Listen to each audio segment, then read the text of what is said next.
Toolant sent me a pack of 2 of these T25 bits that fit on a 1/2-inch impact. Asked to give my opinion on them and make this short video, so here goes.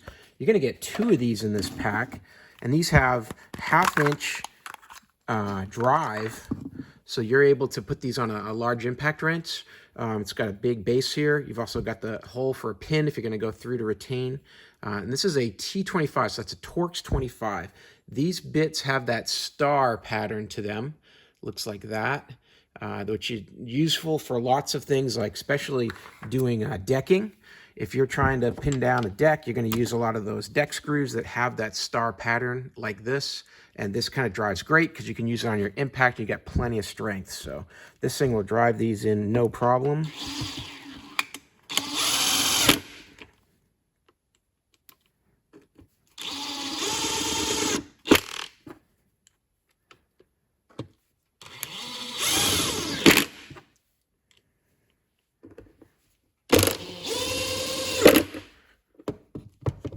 And there you go. Really handy bits to have.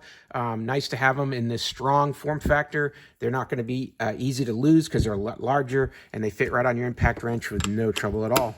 Hey, I hope this video was helpful. I hope this information was useful to you. And as always, I hope you have a great day.